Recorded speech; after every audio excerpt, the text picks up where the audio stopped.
dignidade para o nosso povo! Pelo amor de Deus, eu peço! Governo brasileiro, escuta o povo indígena, por favor! E o Brasil se recusou a respeitar! Isso é uma afronta contra o ser humano, é uma afronta contra a natureza. There's growing unrest and concern around the world.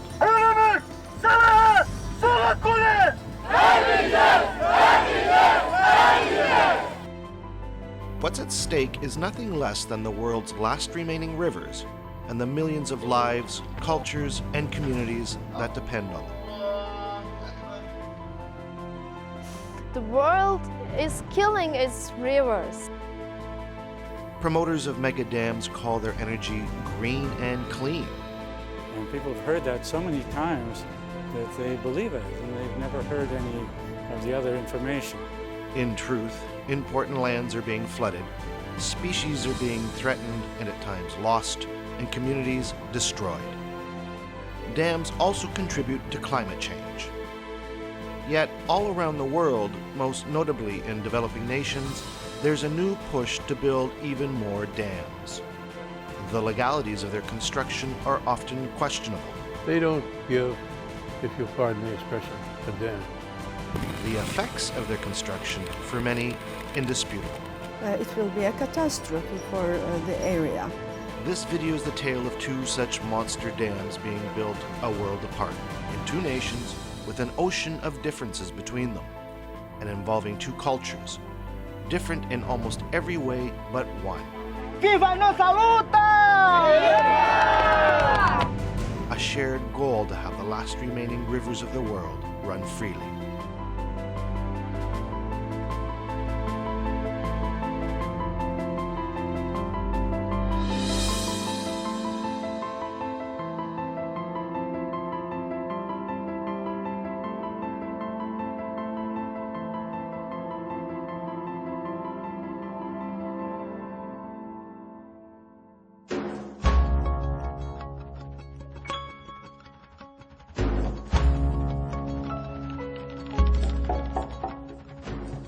Hasankeyf is a small town nestled on the Tigris River in the southeast of Turkey in Upper Mesopotamia.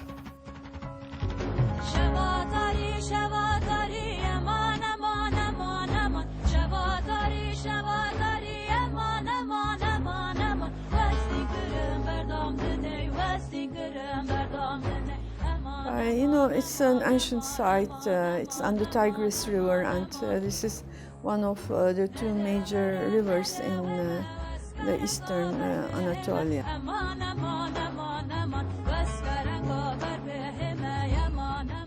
And it goes through Mesopotamia, giving life to the lands. And so early settlements started around these major rivers. And so you can see cave settlements or small remains. First settlements in this ancient town date back over 12,000 years. Hasankeyf is virtually an open-air museum.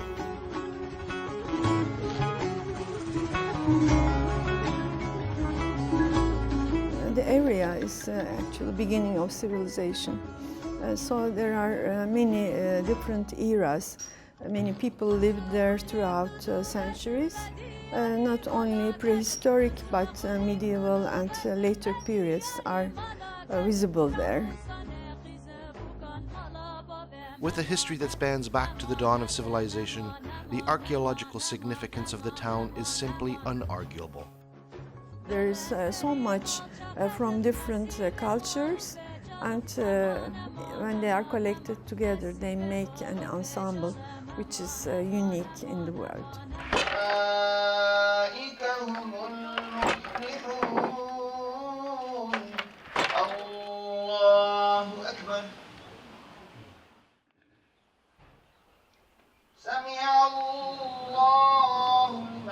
Biz 1000 yıldan beri Hasankeyf'te yaşıyoruz. Ana dilimiz Arapça, Türkçe, Kürtçe ve hatta bazıları Süryanice konuşmaktadırlar. Bu kardeşliğimizi ölünceye denk sürdürmeye istiyoruz. Fatma is from Hasankeyf, her family has called this home for centuries. Her grandmother once lived in the ancient castle. Yani çünkü burası şimdiki yaşadıkları medeniyetin, çağdaş yaşamın ilk adımları, başladığı nokta, dinlerin başladığı nokta, yaşamın başladığı nokta.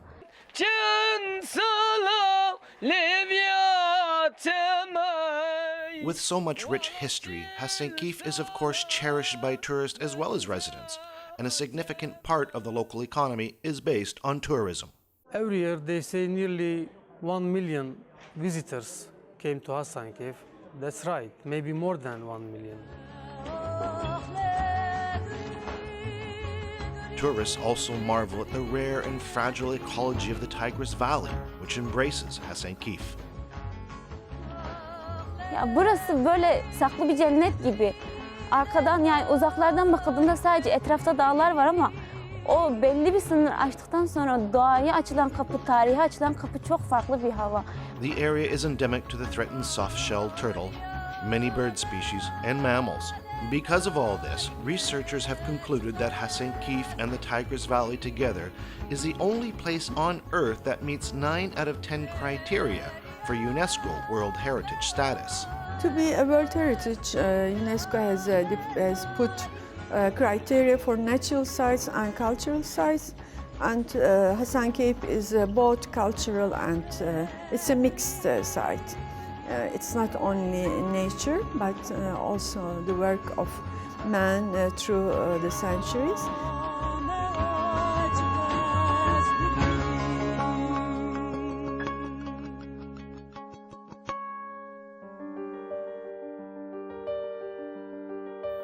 To be designated a World Heritage Site, the government of Turkey must apply to UNESCO, as many are calling for. Instead, the Turkish government has other plans for the area.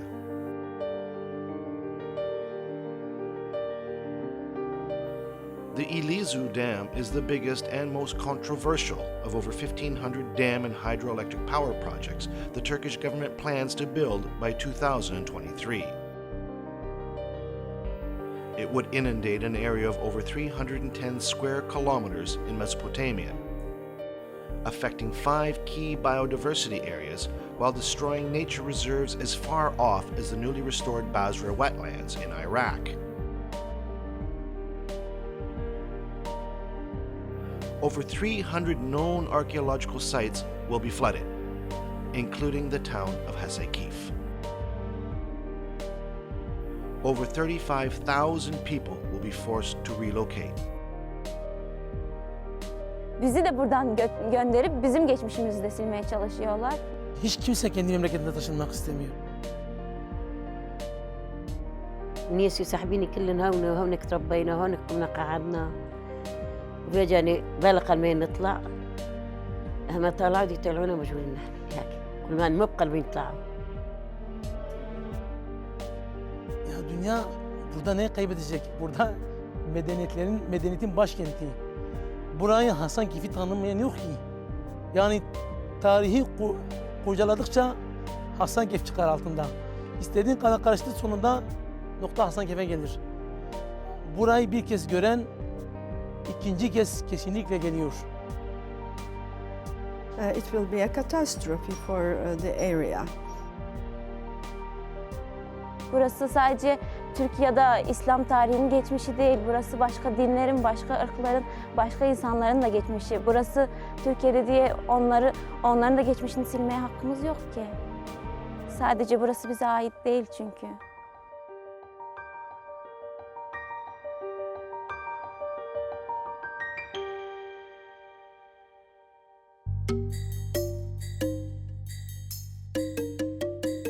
On the other side of the world, in a remote part of the Amazon rainforest, the Xingu River meanders for almost 2,000 kilometers from the northern Brazilian state of Mato Grosso before ending its long journey at the famed Amazon River. Along its many twists and bends live some 25,000 indigenous people from 18 different ethnic groups. Que é dos rios mais importantes para a vida das populações locais, indígenas, ribeirinhos e pescadores. Para nós é importante, porque dele Nós pegamos peixe, que o pessoal come peixe, muito peixe. Tem muito peixe ainda no rio.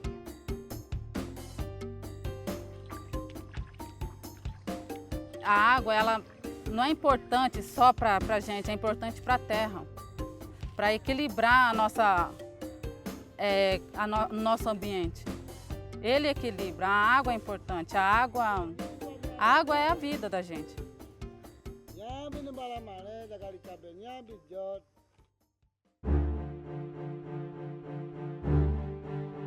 Yet the Xingu River is also being choked to make way for one of 60 hydroelectric dam projects the Brazilian government has planned for the Amazon. The Belo Monte Dam is by far the most ambitious, as well as the most controversial of them. Belo Monte will be the world's third largest hydroelectric power plant, with installed capacity of 11,233 megawatts. Building it will displace close to 40,000 people in and around the city of Altamira. It will flood an area of 668 square kilometers of tropical rainforest and reduce an important part of the Xingu River's flow by 80%, leaving indigenous communities along the Xingu River's Big Bend without water, fish, or a means of travel. Ficar numa situação difícil, ou seja, nós estamos numa vazão, uma área de vazão reduzida, né, onde diretamente estamos sendo afetados com o projeto, entendeu? Em todos os aspectos, diretamente a terra indígena está sendo afetada. Two indigenous groups to be directly affected by the dam's construction are the Arara and Juruna peoples, who live in the lower Xingu in the Arara e Pacasamba territories. E a primeira coisa que acontece com nós é que nós perdemos a navegabilidade, entendeu? A saída, entendeu? E a entrada para dentro da terra indígena. Belo Monte vai trazer graves impactos ambientais, principalmente esse, a seca do nosso rio Xingu.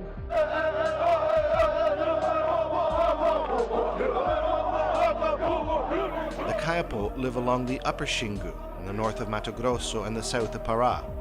They have long fought against the Belo Monte Dam. For them, it's a reoccurring nightmare. Belo Monte ele é desafio para nós indígenas. Nós temos que combater isso, nós temos que falar sempre não para o governo. The Kayapo are not in an area that will be directly impacted by the Belo Monte Dam, yet they are fighting this because they understand this project represents not just the end of the way of life of the indigenous people of the lower Xingu, but also the end of their way of life, because it will end the migratory fish species upon which they depend for their survival.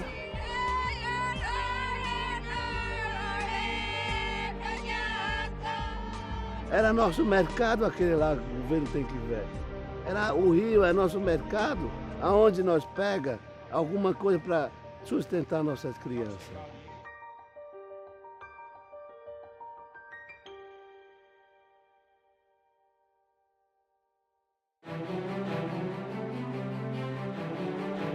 Although in two different parts of the world, affecting two distinctly different cultures and environments, the Belo Monte and Ilizu dams share many similarities. Both have been on the government's drawing boards for decades, and both have generated a great deal of scorn and controversy over those decades.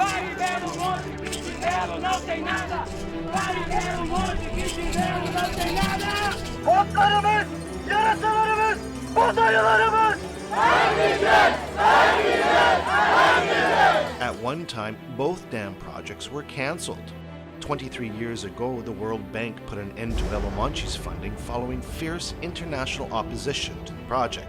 In Turkey, European credit agencies withdrew their financial backing for Ilizu when the Turkish government failed to meet almost all the necessary criteria to protect the environment, cultural heritage, and the local communities in the area.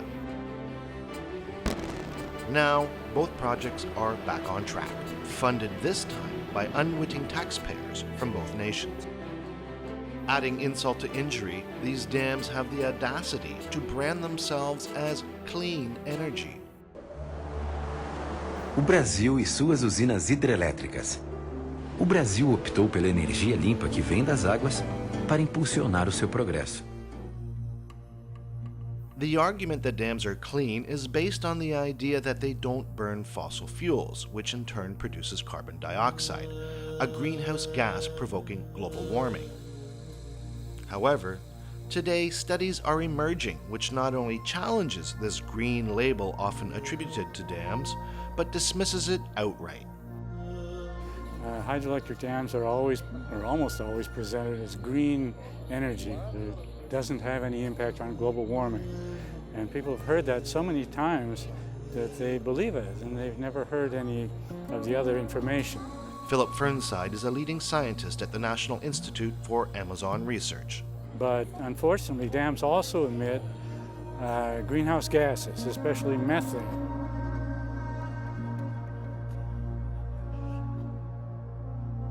When forests are flooded, soft vegetation such as leaves, grass, and other biomass decay at the bottom of the reservoir where there is virtually no oxygen. Because of this, methane is produced instead of carbon dioxide. Methane is much more powerful than carbon dioxide in provoking global warming.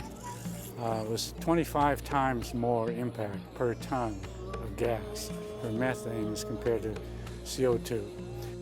Because of this, greenhouse gas emissions from some large shallow tropical reservoirs can actually be greater than an equivalent-sized coal-fired power plant. Fernside's also concerned about the government's plans to build other dams farther upstream on the Xingu River. The original plan was for 6 dams. It was revised to 4 dams, but still several dams, including the next one on the list, which is just upstream of Belo Monte, called the Babaquara or Altamira Dam. And that one would be 6,140 square kilometers, a huge area. He's calculated that with just the initial methane burst from Belo Monte and Altamira dams together, it would take 41 years before these projects would have any positive benefits in terms of global warming. Here in the Amazon, we don't have 41 years to wait. If you're going to do something about global warming, you have to do it now. There are threats to the Amazon forest from climate change itself that put the whole forest at risk. So it's very important that you take measures against global warming now and not 41 years from now. And you can't sell hydroelectric dam as something that's green energy and good for global warming when it isn't going to be doing anything for the next 41 years in this case.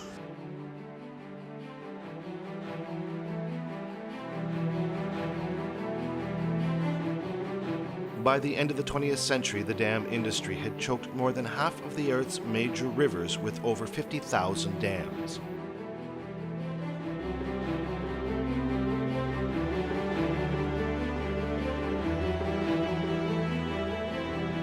The consequences have been devastating. Species have been wiped out, areas of wetlands, forest, and farmlands flooded, and tens of millions of people have been displaced. Today, with all that is known about dams and the new science pointing to their global warming contributions, nations, most notably in developing regions, still see monster dams in their future.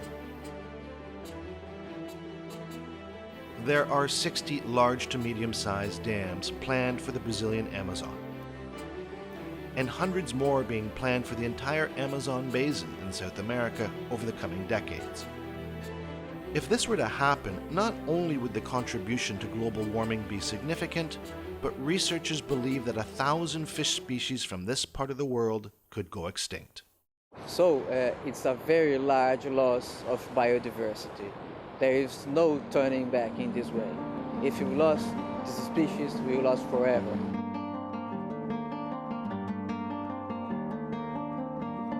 That's a third of all known species of fish in the Amazon. The effect on the ecosystem is unknown. The effect on communities and cultures that rely on fish for survival would be disastrous.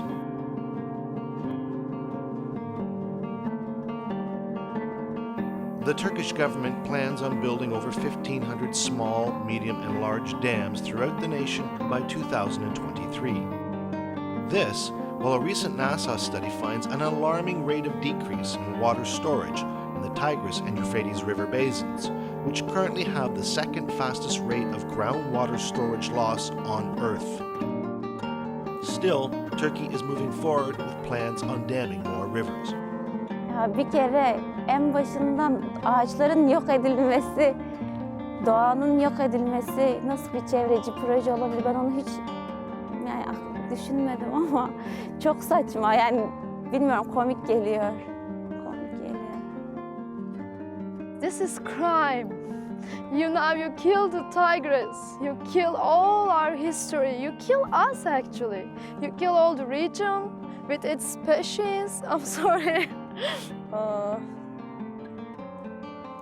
For a century, the world is killing its rivers. And this is the last wild, free river in our region. Not only in Turkey, but also whole region in Iraq, in Iran, in Syria, and all the Middle East. So it's so valuable. This is the last final root of life. So we have to save it.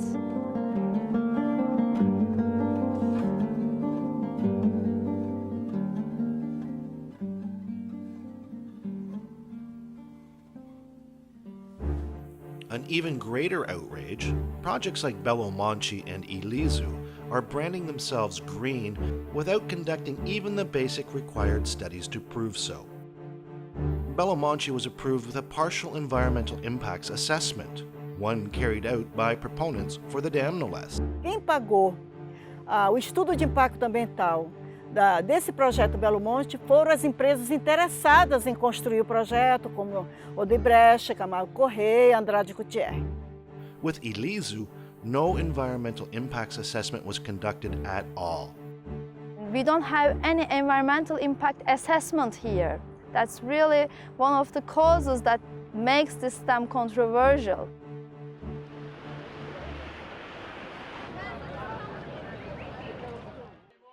Bu projenin planlandığı sonraki aşamalarda, 30 yılı aşkın aşamalarda çevre bilinci Türkiye'de hemen hemen hiç gelişmemişti. Dünyada da zaten az gelişmişti. Bu proje sadece mühendislik verilerine, hesaplarına göre planlanıp projelendirilen bir projedir.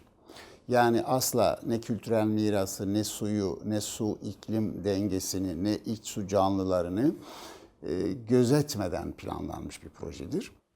Murat Cano is a lawyer in Istanbul who has been fighting the Ilizu Dam project for decades. Şimdi burası şuraya kadar tamamen Hasankeyf'tir.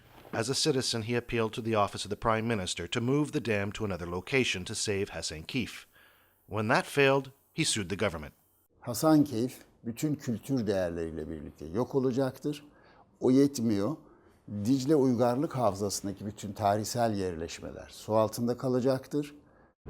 Murat is not alone in his crusade. Another legal action has been filed by the European Court of Human Rights, and there are many others in Turkey. As well, in January of 2013, the Turkish State Council ruled in favor of the Chamber of Architects and Engineers that the government didn't meet its obligation in conducting an environmental impacts assessment, so the construction should be stopped. Despite the court's decision, the government is pressing on with the dam's construction. Turkish Prime Minister Erdogan has vowed that the dam will be built by 2015.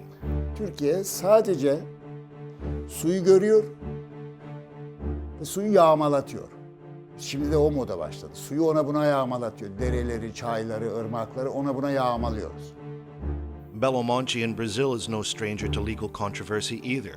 One of Brazil's regional appellate courts even ordered the dam's construction suspended in 2012 for not properly consulting indigenous peoples that will be affected, as required by law. That was short-lived. A federal Supreme Court judge unilaterally overturned the appellate court's decision just days later. People who are running this program have just systematically cocked a snoot at all the constitutional and legal requirements to consult with the people in the areas that the dams are going to affect. They don't give, if you'll pardon the expression, a damn. Today, there are currently 15 judicial processes filed against Belo Monte citing myriad violations, yet the president of Brazil, Dilma Rousseff, one of the dam's biggest supporters, says the dam will happen. Então é um governo totalmente autoritário e que quer, com esse projeto do PAC, devastar, exterminar, destruir a Amazônia e seus povos.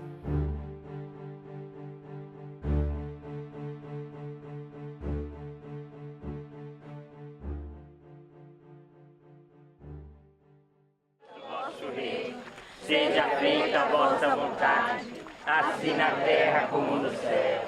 E este momento aqui demonstra a nossa espiritualidade, a nossa força, que juntos, que unidos nós poderemos vencer essa batalha.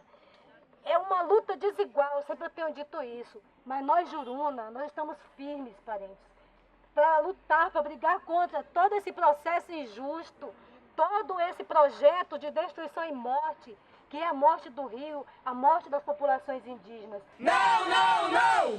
Belo Monte, não! 1 week before the United Nations Earth Summit in Rio de Janeiro in 2012, in the remote Amazonian town of Santo Antonio, the last town to be closed and evacuated to make way for Belo Monte, local community members, indigenous groups, and people from around the world gathered to show support for those whose lives hang in the balance. A morte das florestas é o fim da nossa vida, e a morte do Xingu também é o fim da vida de todos. Xingu 23 was a meeting to mark a historic milestone and to call the world's attention to the crimes being committed in the heart of the Amazon. 23 years ago, the Belo Monte project was mothballed, given the fierce international opposition to the idea at the time. Today, although the project has been resurrected and the Xingu River is partially blocked, those participating at Xingu 23 believe they have the duty to try and shut it down again. Isso é uma afronta contra o ser humano, é uma afronta contra a natureza. E tudo que acontece na natureza, o povo vai responder. Mudanças climáticas, por exemplo, não escolhe a porta onde bate, ela vai bater em todas as portas. E quem sofre mais, com certeza, são os povos menos favorecidos e quem está mais próximo do empreendimento.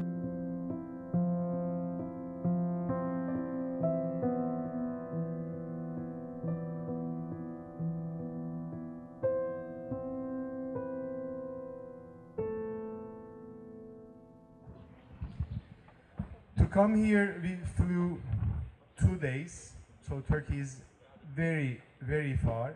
Among the global delegation, 2 from a nation with much in common with this fight were also in attendance. We came here to Amazonia because we share the same hope and same, actually, we struggle the same problem, the big dam problem with Amazonia. Amazon and Mesopotamia, this banner. Amazônia, Mesopotâmia, o mesmo rosto, o mesmo ser vivo, né? We should fight together for our common enemy, for monster dams. We should be together because they are together. I know the dam builders are working all around the world, here in India, in Africa, in Indonesia, in Turkey, in Europe. They are everywhere and they are united. But we are apart for the moment. I think we have to unite as well, like the rivers, not like the dam builders. I think Xingu River should not be lost, because if you lose the Xingu River, we lose the Tigris River in Turkey. The following day, dam-affected community members, indigenous groups, international delegates and guests attending Xingu 23 marched orderly and peacefully to an area where construction on Belo Monte had already choked part of the Xingu River.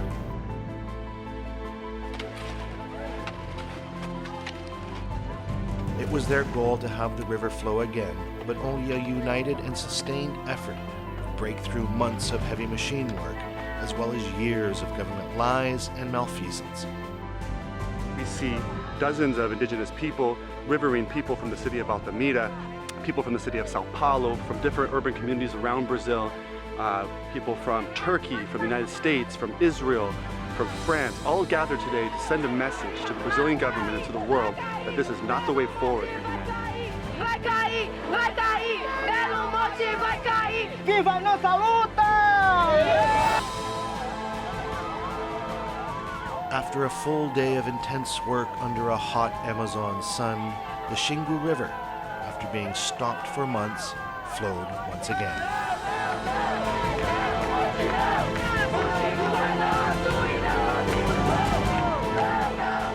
And although the act was symbolic and it wouldn't shut down the dam for good, it was hugely successful and effective in sending a clear message.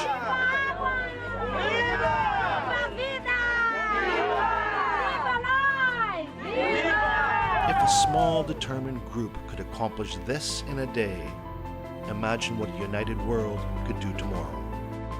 Força do povo unido, consciente e capaz de realizar milagre desse. A liberdade do nosso rio Xingu. Ah, maravilha.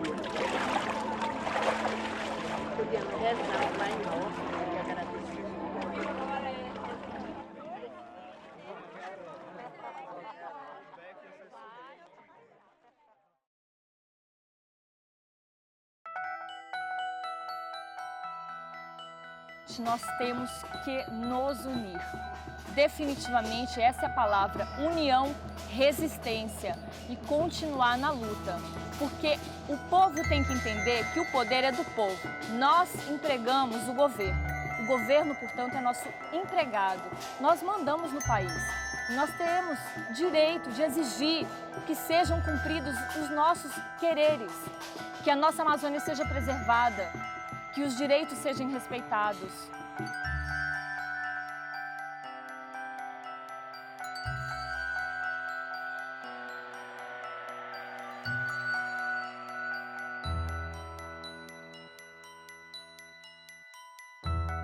Como é que pode ser limpa um empreendimento que provoca degredo, que provoca fim de relações de compadrio, fim de relações de amizade, desestrutura culturalmente um grupo?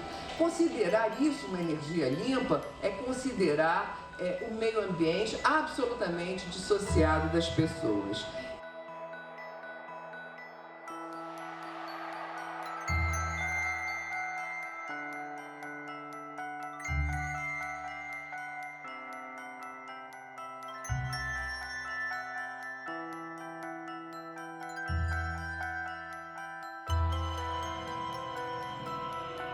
Yani koruma bilincinin internasyonel düzeyde gelişmesi, kenetlenmesi gerekiyor. Başka türlü olmaz. Yani ya insanlık el ele birlikte bütün coğrafyalarını kurtaracak, ya bana ne ötekinden diyecek, sonra kendisi de yok olacak. Durum.